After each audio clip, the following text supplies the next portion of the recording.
Hello students, देखिए हमने start किया था इलेक्ट्रोस्टेट। अब इलेक्ट्रोस्टेट के लास्ट लेक्चर में हमने इसके आवेश के मात्रक तक पढ़ लिए थे कि इसके मात्रक कौन से होते हैं, किस प्रकार से ये एक दूसरे से रिलेट होते हैं, उस पर बात करते हैं। नेक्स्ट हम आगे इसका क्विक रिवीजन स्टार्ट करते हैं फिर से। अब देखो मात्रकों में संबंध बताता हूं, तो संबंध बताने के लिए मैंने आपको यहाँ पे मात्रकों की वैल्यू बताई थी। सीजीएस मात्रक में आते हैं किसके, आवेश के सीजीएस मात्रक। और आवेश का जो सीजीएस मात्रक है वो कौन सा होता है, एक होता है ईएसयू इलेक्ट्रोस्टैटिक यूनिट, और इलेक्ट्रोस्टैटिक यूनिट होता है स्टेट कूलाम। तो एक स्टेट कूलाम है वो कितने कूलाम के बराबर होता है, एक स्टेट कूलाम बराबर होता है 1/3 × 10⁹ कूलाम के बराबर होता है। कितना होता है, एक स्टेट कूलाम बराबर होगा 1/3 × 10⁹ स्टेट कूलाम। इसके बाद में आता है ईएमयू मात्रक, और ईएमयू आता है, इसको बोलते हैं परम कूलाम, और परम कूलाम को हम एब्सोल्यूट कूलाम भी बोलते हैं। अगर शॉर्ट में देखें तो एब कूलाम भी बोला जाता है। क्या बोलते हैं इसको, एब्सोल्यूट कूलाम। और एब्सोल्यूट कूलाम होता है, एब्सोल्यूट कूलाम इसको ऐसे भी लिखा जाता है ए बी इंटू में सी, एब्सोल्यूट कूलाम। एब कूलाम भी बोलते हैं। एक परम कूलाम कितने कूलाम के बराबर होता है, 10 कूलाम के बराबर होता है। तो हम ये कह सकते हैं कि एक ESU is equals to 1/3 × 10⁹ coulomb और 1 EMU is equals to 10 coulomb. अब इन दोनों में कैसे रिलेशन होगा एक दूसरे से, तो इस कूलाम को रिप्लेस करने के लिए हम क्या करेंगे, ईएसयू और ईएमयू में रिलेशन बनाते हैं, तो दोनों को क्या करते हैं, डिवाइड कर देते हैं। तो देखो 1 ईएसयू अपॉन में 1 EMU is equals to 1/3 × 10⁹ coulomb, और अपॉन में 10 आ जाएगा तो अपॉन में 10 आ गया, अपॉन में कूलाम, कूलाम से कूलाम कट गया। तो देखो कितना हो गया, 3 × 10⁹ तो ये हो गई और एक ये 10 हो जाएगी। तो कितना हो जाएगा ये 1 ईएसयू अपॉन में 1 EMU is equals to 1/3 × 10⁻10। Cross multiply कर दो, क्रॉस मल्टीप्लाई करोगे तो 1 ईएमयू किसके इक्वल हो जाएगा, ये इधर गुणा में आएगा तो 3 × 10⁻10 ईएसयू के इक्वल होता है। इस प्रकार से इन दोनों में रिलेशन होता है। क्लियर है, इसमें ईएमयू और ईएसयू दोनों ही मात्रकों में किस प्रकार से हम रिलेट कर सकते हैं, ये हो गया। फिर अब हम नेक्स्ट आगे बढ़ते हैं। हमने प्रॉपर्टीज पढ़ी थी किसकी, आवेश की प्रॉपर्टीज। और आवेश की प्रॉपर्टीज में मैंने आपको एक योज्यता नियम बताया था, एक अनापेक्षिक राशि बताई थी, संरक्षित राशि, और उसके बाद में एक क्वांटीकृत राशि। तो आवेश का क्वांटा क्या होता है, इलेक्ट्रॉन होता है। इलेक्ट्रॉन इसका सबसे न्यूनतम मान होता है।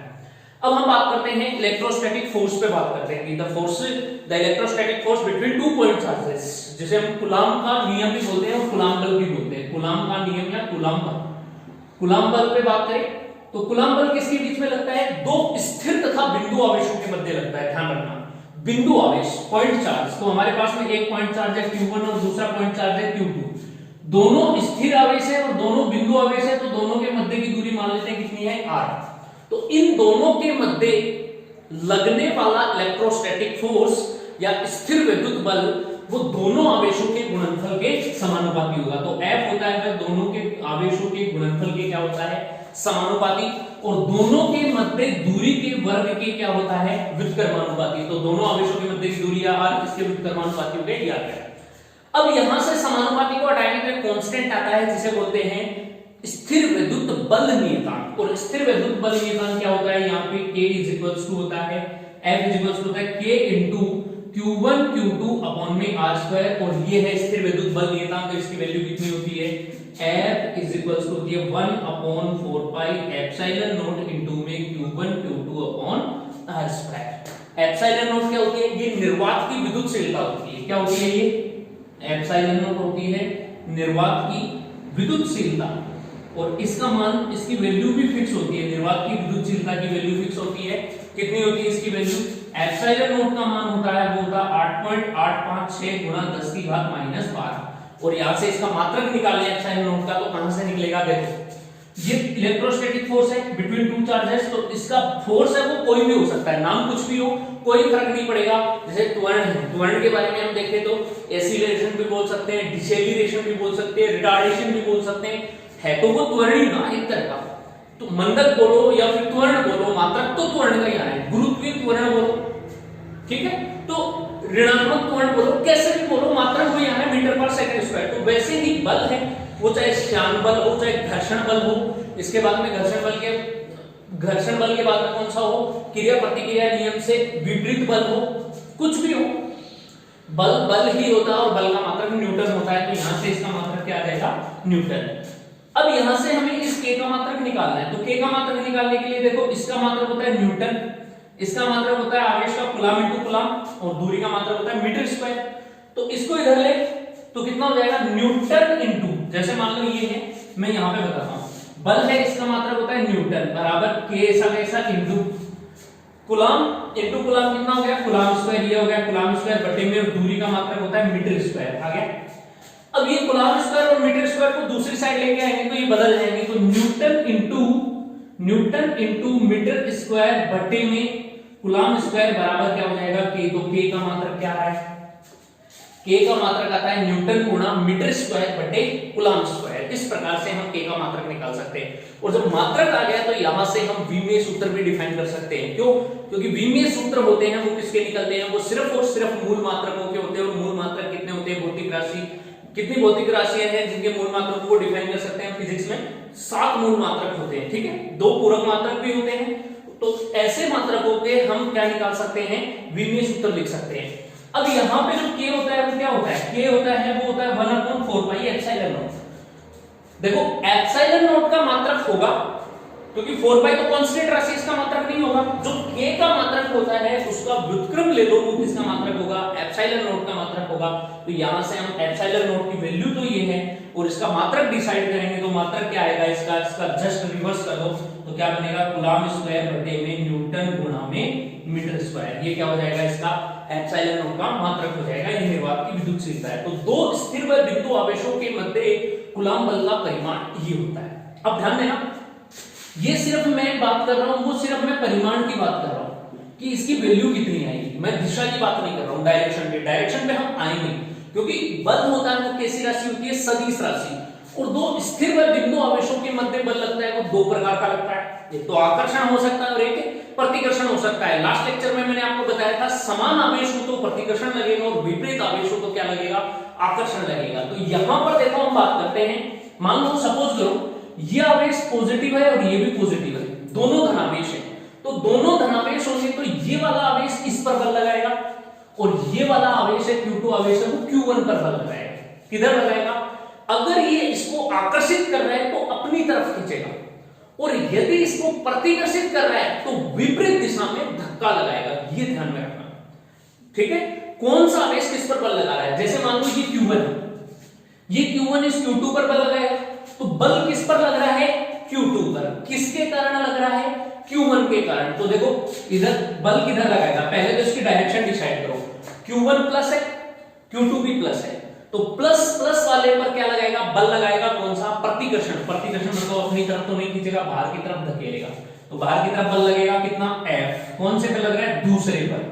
किसके कारण लग रहा है, पहले के कारण। तो इस पर लगने वाला बल क्या होगा, F21 वेक्टर। इसका मतलब क्या, जो पहले लिखा जाता है उस कण पर तो बल लग रहा है, और जो बाद में लिखते हैं उसके द्वारा लगाया जा रहा है, ये होता है। इसका जस्ट रिवर्स ले कि Q1 पर बल लगे तो कैसे लगेगा, तो ये Q1 है, ये Q2 इस पर बल लगाएगा, इसको फिर से धकेलेगा, तो इस पर कितना लगेगा, इधर कितना लगेगा, F। कौन से पर बल है, पहले पर, किसके कारण, दूसरे के कारण। तो ये कितना हो जाएगा, F12 वेक्टर। अब ध्यान देना, ये जो दोनों बल है, Q1 के द्वारा Q2 पर लगाया गया बल और Q2 के द्वारा Q1 पर लगाया गया बल, दोनों के दोनों बल क्या होते हैं, परिमाण में समान होते हैं, और परिमाण निकाला जाता है इस प्रकार से, जबकि दिशा में क्या होंगे, विपरीत होंगे। क्यों, क्योंकि ये क्रिया प्रतिक्रिया नियम का पालन करते हैं। तो एक यहां से पॉइंट बन के आता है, बहुत ही अच्छा क्वेश्चन है कि कूलम का स्थिर विद्युत बल है वो कौन से नियम का पालन करता है, न्यूटन की गति के तीसरे नियम, जो कि क्रिया प्रतिक्रिया का नियम होता है, उसका पालन अच्छे से करता है यहाँ पे। तो इस प्रकार से हम निकाल सकते हैं। अब यहां पर ये तो मैंने आपको एप्सिलॉन नॉट की वैल्यू बताई, एक वैल्यू और होती है डायरेक्ट, ये जो कांस्टेंट क्या आता है इसका मान भी होता है, और इस k कांस्टेंट का मान कितना होता है, k पराविद्युतांक। इसको क्या बोलते हैं, स्थिर विद्युत बल नियतांक बोलते हैं। इसको क्या बोलेंगे, इसको स्थिर विद्युत बल नियतांक। ये यहां पर पराविद्युतांक को डिफाइन नहीं करेगा, पराविद्युतांक अलग चीज होती है, क्योंकि पराविद्युतांक क्या होता है, किसी पराविद्युत पदार्थ का एक कांस्टेंट मान होता है। और पराविद्युत पदार्थ कौन से होते हैं, जो कुचालक पदार्थ होते हैं वो सारे के सारे पराविद्युत पदार्थ होते हैं, उनकी एक भी कांस्टेंट वैल्यू होती है, तो वो पराविद्युतांक होगा। यहां पर पराविद्युतांक नहीं लेंगे, ठीक है। तो इसका मान होता है 9 गुणा 10 की घात 9, ये ध्यान रखना। स्टेट कूलम्ब कितना होता है 1/3 गुणा 10 की घात 9, जबकि ये क्या होता है कि 9 गुणा 10 की घात 9, जिसका मात्रक ये रहा, यहां से क्या आ जाएगा न्यूटन गुणा मीटर स्क्वायर बटे में कूलम्ब स्क्वायर, ये के की वैल्यू आ रही है। तो इस प्रकार से हम इसकी वैल्यू भी यहां से पुट अप कर सकते हैं। तो इस तरीके से हम दो बिंदु व स्थिर आवेशों के मध्य क्या निकाल सकते हैं, कूलम्ब बल निकाल सकते हैं। और कूलम्ब बल इसको फॉलो करेगा, वेक्टर रूल को फॉलो करता है। विदाउट वेक्टर रूल हम यहां से इनको सॉल्व नहीं कर पाएंगे। इस प्रकार से हम क्या कर सकते हैं, कूलम्ब बल को डिफाइन कर सकते हैं। अब यहां पर देखो, मान लो हमें कोई निकाय दे दे और उस निकाय में 2 या 2 से ज्यादा आवेश हो। मिनिमम कितने आवेश चाहिए कूलम्ब बल के लिए, 2 आवेश तो कम से कम चाहिए। क्यों? क्योंकि जब 2 आवेश होंगे तभी तो वो एक दूसरे पर बल लगाएंगे, एक दूसरे को आकर्षित करेंगे या प्रतिकर्षित करेंगे, तो कम से कम 2 आवेश होने चाहिए। अगर मान लो 2 से ज्यादा आवेश हो तो उस केस में क्या होगा, तो उस केस को डिफाइन करने के लिए हम यहां से एक कॉन्सेप्ट लेते हैं जो कि होता है प्रिंसिपल ऑफ सुपरपोजिशन, जिसे बोलते हैं अध्यारोपण का सिद्धांत। और अध्यारोपण के सिद्धांत के द्वारा हम 2 आवेशों से अधिक आवेशों के निकाय के लिए, निकाय में स्थित आवेशों के मध्य कूलम्ब बल को डिफाइन कर सकते हैं। तो वो कॉन्सेप्ट मैं बताने जा रहा हूं अभी आपको, अध्यारोपण का सिद्धांत किस प्रकार से लागू होगा उस पर देखते हैं। हम कूलम्ब बल की बात कर रहे थे, तो कूलम्ब बल 2 बिंदु आवेशों के मध्य लगता है। मान लो ये एक बिंदु आवेश है Q1 और दूसरा बिंदु आवेश है Q2। यदि इन दोनों बिंदु आवेशों के अलावा तीसरा आवेश हो तो उस केस में हम बल कैसे कंसीडर करेंगे। जैसे मान लो एक और आवेश दे दिया आपने, तीसरा आवेश यहां पे Q3 आवेश दे दिया। अब Q3 आवेश होगा तो ये एक निकाय बन गया पूरा, और ये एक निकाय हो गया। इस निकाय में कितने आवेश हो गए, 3 आवेश। मतलब 2 आवेशों से अगर अधिक आवेश हो तो उस केस में इस निकाय में कुल परिणामी बल कैसे निकालेंगे, तो इसके लिए कॉन्सेप्ट दिया गया जिसे कहते हैं अध्यारोपण का सिद्धांत। अब अध्यारोपण का सिद्धांत क्या कहता है, principal of superposition. Principal of superposition जिसे हिंदी में बोले तो अध्यारोपण का सिद्धांत भी कह सकते हैं। Principle of superposition, clear. अध्यारोपण का सिद्धांत देखो, अध्यारोपण का सिद्धांत क्या कहता है कि यदि किसी निकाय में 2 या 2 से अधिक आवेश हो, जैसे मान लो एक निकाय दे रखा है हमें, इस निकाय में बहुत सारे आवेश है, एक आवेश है Q1, दूसरा आवेश है Q2, फिर Q3, Q4, Q5, इस प्रकार से अलग अलग आवेश है, बहुत सारे आवेश है। तो इस निकाय में उपस्थित सभी आवेशों में से किसी एक आवेश पर परिणामी बल निकालना है। जैसे मान लो एक आवेश है Q1, इस पर हमें बल निकालना है, और किसी एक आवेश पर परिणामी बल इन सभी अलग अलग आवेशों द्वारा उस आवेश पर, उस Q1 आवेश पर लगाए गए बलों के सदिश योगफल के बराबर होता है। यही अध्यारोपण का सिद्धांत कहता है। कैसे? जैसे मान लो Q2 है, वो इस आवेश पर बल लगाएगा F1 पर, तो दोनों को मिलाने वाली रेखा ये होगी और इसके अनुदिश बाहर की तरफ लगेगा F1। फिर Q3 और Q1 को मिलाने वाली रेखा ये, इसके अनुदिश इधर की ओर बल लगेगा F2। फिर Q1 और Q4 को मिलाने वाली रेखा ये, इसके अनुदिश इधर लगेगा F3। फिर Q1 और Q5 के कारण इधर लगेगा। तो जितने भी बल लग रहे हैं उन सभी बलों का सदिश योग, जैसे Fr वेक्टर निकालना है, सभी का सदिश योग निकालना है, तो सदिश योग क्या होगा, F1 वेक्टर प्लस में F2 वेक्टर प्लस में F3 वेक्टर प्लस में F4 वेक्टर एंड सो आगे बढ़ते जाएंगे। तो सभी बलों का सदिश योगफल करेंगे, वो योग इसका परिणामी बल आ जाएगा इस Q1 आवेश पर, और इसे हम क्या कहते हैं, अध्यारोपण का सिद्धांत कहते हैं। क्लियर है। अब यहाँ पे बात करते हैं, देखो कूलम्ब बल मैंने बता दिया कि 2 बिंदु आवेशों के मध्य लगता है यदि कुछ निश्चित दूरी दे रखी हो, और जो बल की दिशा होती है वो दोनों आवेशों को मिलाने वाली जो रेखा होती है उसके अनुदिश या तो बाहर की तरफ होगी या फिर अंदर की तरफ होगी। बाहर की तरफ होती है प्रतिकर्षण के केस में, और अंदर की तरफ होती है आकर्षण के केस में। जैसे यहाँ पर हम एक निकाय लेते हैं, उसमें आवेश लेते हैं। जैसे मान लो हमें निकाय दे रखा है, उसमें आवेश की संख्या दे रखी है। अब हमें आवेश मान लो 2 दे रखे हैं, तो 2 आवेश कैसे रह सकते हैं, 2 आवेश मतलब एक Q1 दे रखा है, Q2 दे रखा है, तो 2 आवेश तो इसी फॉर्म में रह सकते हैं कि एक आवेश है Q1 और एक आवेश है Q2, और इन दोनों के बीच की कुछ दूरी है, तो इन दोनों के मध्य लगने वाला बल कितना होगा, K Q1 Q2 upon R square. कितना बल लगेगा, बल लगेगा 1, क्योंकि देखो यहाँ पे ये वाला आवेश Q1 है, इस पे Q2 पे बल लगाएगा बाहर की तरफ, और Q2 आवेश है वो Q1 पर बल लगाएगा इस तरफ। तो ये मत सोचना कि दो बल हैं, नहीं, दोनों परिमाण में समान है लेकिन दिशा में विपरीत बल वो एक ही है, क्योंकि दो आवेशों के मध्य एक बल लगता है। तो यहाँ पे जो बलों की संख्या आती है वो कितनी आएगी? एक आएगी। कब? जब दो आवेशों का निकाय। अब मान लो आवेशों की संख्या बढ़ाएं, आवेशों की संख्या 2 से बढ़कर 3 हो गई, मान लो सपोज करो 3 आवेश हो गए, तो 3 आवेश के केस में अब यहाँ पे निकाय कैसे हो सकता है? 3 आवेश कैसे स्थित हो सकते हैं? आप खुद सोचो। 3 आवेश हैं वो या तो एक सरल रेखा पर स्थित हो सकते हैं जिसको हम सररेखी बोल सकते हैं, कोलिनियर। फिर दूसरा केस हो सकता है कि 3 आवेश है वो एक त्रिभुज की 3 भुजाओं के कॉर्नर, त्रिभुज के 3 कोनों पर स्थित हो सकते हैं। जैसे यहाँ पे एक कोई भी त्रिभुज ले लो, चाहे वो समबाहु त्रिभुज हो या समद्विबाहु हो, समकोण त्रिभुज हो या फिर कोई भी विषमबाहु त्रिभुज हो, इसकी 3 भुजाएं यहाँ पे, तो तीनों ही कॉर्नर पे Q1 Q2 Q3। या फिर दूसरा केस ये हो सकता है कि तीनों को हम सररेखी कर दे, Q1 यहाँ पे, Q2 यहाँ पे, Q3 यहाँ पे। दो केस ही बन सकते हैं। दो के अलावा अगर कोई तीसरा केस आपके ध्यान में है तो आप मुझे भी जरूर बताना कमेंट करके। मेरे ध्यान में ये दो ही केस है कि इस प्रकार से ही 3 आवेशों को हम रख सकते हैं।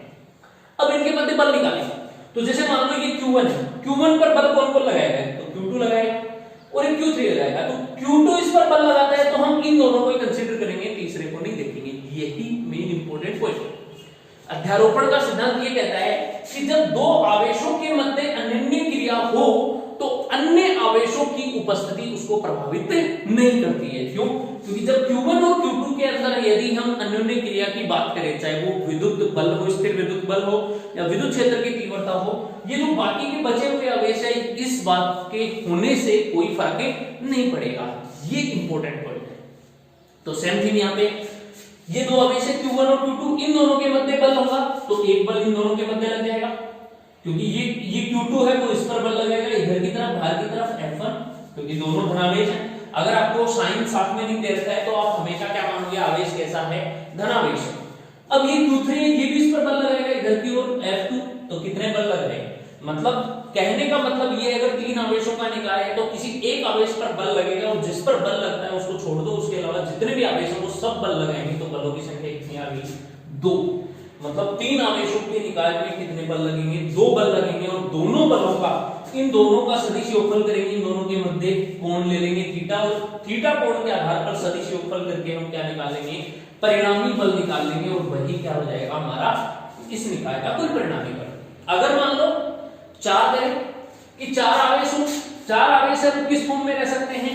4 आवेश है वो एक वर्ग के 4 कॉर्नर पे रह सकते हैं, एक आयत के 4 कॉर्नर पे रह सकते हैं, या फिर एक कोई भी त्रिभुज है उस त्रिभुज की 3 भुजाओं के कॉर्नर पे, और चौथा आवेश या तो उसके सेंटर पे हो सकता है या किसी एक भुजा के मध्य बिंदु पर। जैसे मान लो ये वर्ग के केस में इस प्रकार से बन जाएगा कि ये वर्ग है, वर्ग के चारों कोनों पे हो सकता है, फिर आयत में हो सकता है, आयत के केस में भी हो सकता है, और यदि त्रिभुज भी बात करें तो त्रिभुज के तीनों कॉर्नर, सेंटर या फिर यहाँ पे मध्य बिंदु पे यहाँ पर भी आवेश हो सकते हैं। तो इस प्रकार से 4 आवेश हो सकते हैं। बलों की संख्या कितनी आएगी? 3। एक आवेश को छोड़ दो, बाकी 3 आवेश उस पर बल लगाएंगे, तो बलों की संख्या कितनी आएगी? 3 बल लगेंगे यहाँ पर। ठीक है, तो इस प्रकार से हम अध्यारोपण के सिद्धांत को क्या कर सकते हैं? डिफाइन कर सकते हैं और इसको सोल्व भी कर सकते हैं क्वेश्चंस को। तो यहाँ पे जो मेन इंपॉर्टेंट पॉइंट था वो यही था कि दो आवेशों के मध्य अन्योन्य क्रिया हो तो अन्य आवेशों की उपस्थिति उस बात को प्रभावित नहीं करेगी। क्लियर है? अब एक मैं एग्जांपल लेके बताता हूँ। यहाँ से बहुत सारे क्वेश्चंस निकलते हैं। जैसे एग्जांपल लेते हैं, एग्जांपल ये दे रखा है कि हमें कोई भी एक निकाय दे रखा है। जैसे मैं कोई भी एक निकाय ले लेता हूँ, कोई 3 आवेशों का निकाय लेता हूँ। 3 आवेशों का निकाय मैंने एक त्रिभुज ले लिया, और त्रिभुज भी कौन सा लिया? मान लो समबाहु त्रिभुज ले लिया, ये लो समबाहु त्रिभुज। और अब समबाहु त्रिभुज का नाम आते ही हमारे दिमाग में एक बात आ जानी चाहिए कि इसका प्रत्येक कोण 60 डिग्री होता है, बराबर होगा, और तीनों ही भुजाएं बराबर होंगी। तो इसकी तीनों भुजाओं को तो हम ले लेते हैं ए कंसीडर करेंगे। ठीक है, अब इसके बाद में इसके 3 कॉर्नर है, इस तीनों कॉर्नर पे हम समान आवेश भी ले सकते हैं, समान परिमाण और विपरीत प्रकृति के आवेश भी ले सकते हैं, और डिफरेंट आवेश भी ले सकते हैं। तो मैं आपको थोड़ा सा डिफरेंट आवेश लेके बताता हूं। तो यहाँ पे मान लो ये कॉर्नर नंबर ए है, यहाँ पे +2q आवेश, बी कॉर्नर पे -3q आवेश, और सी कॉर्नर पे प्लस में q आवेश। अब आपको ये बोल दिया कि बी पर कुल परिणामी बल निकालो, कि इस त्रिभुज के बी बिंदु पर कुल परिणामी बल कितना होगा। तो 3q आवेश है और 3q नेगेटिव आवेश है, तो इस पर बल ये भी लगाएगा और ये भी लगाएगा। चलो ये वाला किधर बल लगाएगा, तो सबसे पहले बल में क्या होता है, परिमाण निकालना। तो परिमाण निकालने के लिए तो कूलॉम का नियम एकदम best, k q1 q2 upon r²। लेकिन ध्यान देना, परिमाण में सदिश राशियों में साइन साथ में नहीं लेते हैं। साइन मतलब प्लस और माइनस साथ में नहीं लेंगे, क्योंकि प्लस और माइनस किसको बताते हैं, सदिश राशियों में दिशा को बताते हैं, जबकि अदिश राशियों में ये परिमाण को व्यक्त करते हैं, इसलिए इनको साथ में लिया जाता है। जैसे विद्युत विभव हो गया, और विद्युत विभव हम निकालेंगे तो विद्युत विभव में आवेश के साथ में साइन लिया जाएगा। अगर धनावेश है तो धनात्मक विभव आएगा, और ऋणावेश है तो ऋणात्मक विभव आएगा। ये भी इलेक्ट्रोस्टैट का पार्ट है, विद्युत विभव। ठीक है, मैं यहीं पे बता रहा हूं आपको, क्योंकि फिर हमें बार बार ये रिवाइज करेंगे तो हमें ध्यान में रहेगा कि हाँ हमने वहां पर पढ़ा था। जबकि विद्युत क्षेत्र की तीव्रता होती है वो सदिश राशि होती है, इसलिए वहां पर प्लस और माइनस साथ में नहीं लेते हैं इसमें न्यूमेरिकल सोल्व करते टाइम। सेम थिंग यहां पे आते हैं। तो देखो, मान लो पहले हम दिशा को कंसीडर करेंगे, तो ये धनात्मक आवेश है और ये भी ऋणात्मक है, दोनों विपरीत आवेश हैं, तो एक दूसरे को क्या करेंगे, प्रतिकर्षित करेंगे, क्या आकर्षित करेंगे। क्लियर है।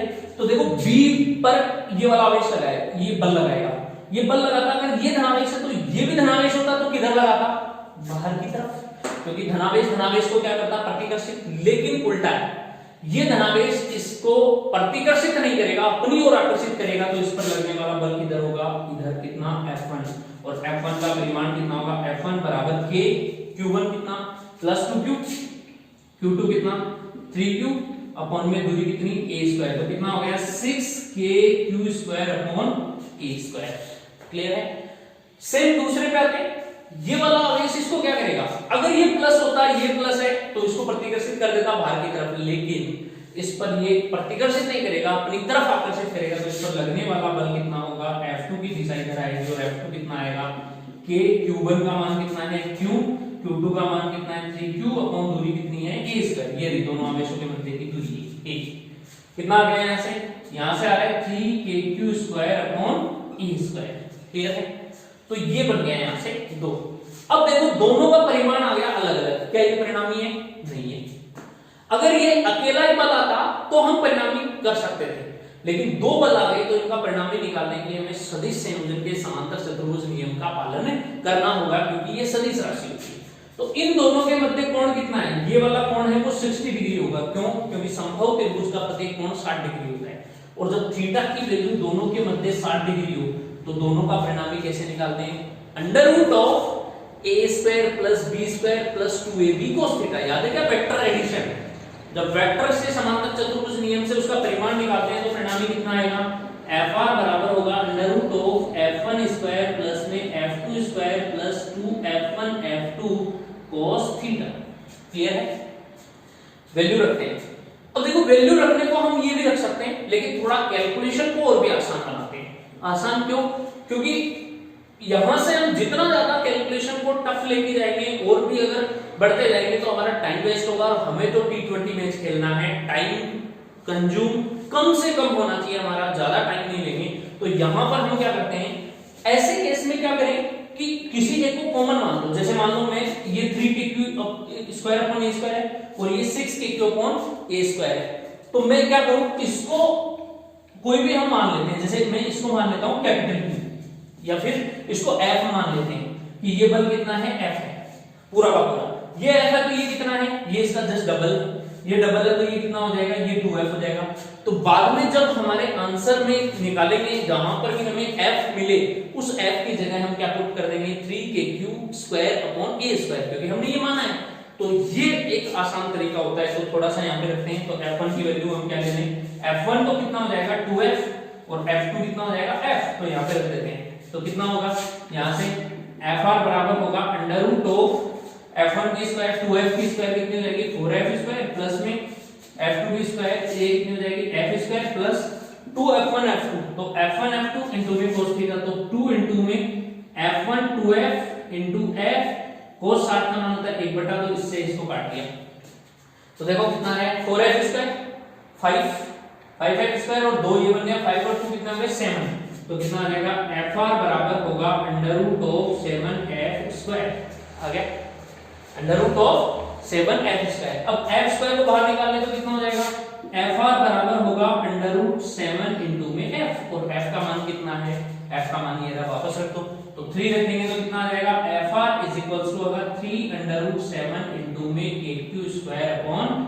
ये इसका क्या आ गया परिणामी आ गया यहाँ से। तो इस प्रकार से हम क्या कर सकते हैं सोल्व कर सकते हैं ध्रुवोपण के सिद्धांत से किसी भी क्वेश्चंस को। तो ये था तरीका में, ठीक है। तो इस प्रकार से ही आप भी ट्राई कीजिएगा, बहुत अच्छे तरीके से आपको समझ में आएगा और भी बढ़िया तरीके से मैं क्वेश्चंस को सोल्व कराऊंगा। तो आज के इस लेक्चर में हम यहीं तक करते हैं, नेक्स्ट लेक्चर में हम आगे बढ़ेंगे इसके बारे में कि जहां से छोड़ा वहीं से स्टार्ट करेंगे। जुड़े रहिए आप हमसे, चैनल को सब्सक्राइब कर दीजिएगा और अपने दोस्तों के साथ में वीडियो को जरूर शेयर कीजिएगा। Thank you, have a nice day.